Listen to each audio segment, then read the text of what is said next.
boys. Today chemistry lesson. I'm starting chapter 5. The topic is water. This is very easy chapter. Now, this is Earth, the planet where we live in. In this Earth, 3/4 part of the Earth is filled with water. So 1, 2, 3.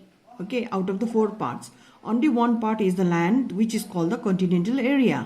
And these are the oceanic area. Now, water resources. Okay. What is resource first, or the resources? You know, nature has given us those substances to meet our needs called resources. So not only water, air is also a resource, natural resource. They are found in the nature, right? Soil, sun, etc. are known as the natural resources. So water is one of them, which is our basic need. Without water, no living organism can live in this planet. Now, the water resources. Number 1 is rain. Number 2 is surface water. Surface water are seen in the form of rivers, lakes, ponds, seas, etc. Rain. Rain is known as the pure form of water, boys, and it is the main source of water.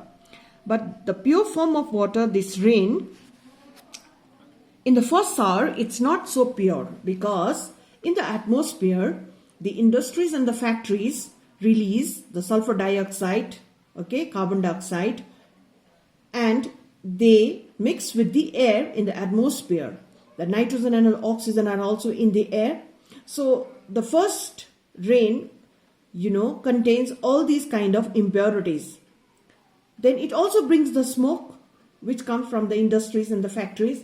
The dust particles are floating in the air. All of them come along with the first rain, first shower. That means, after the first shower, the rain which falls on the earth is the pure form of water.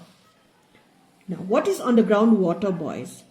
This diagram explains us what is underground water, right? This is the surface of the earth. When it rains, some of the water remains still in the earth, on the land. That is called the surface water. And some part of the water, rain, what happens, penetrates through the soil and it will reach to that part of the soil, to that part of the earth where there are non-porous rocks that the water cannot penetrate. And they get deposited there only, and that is called the groundwater. And there are rocks on the earth. So these rocks, some of the rocks are broken.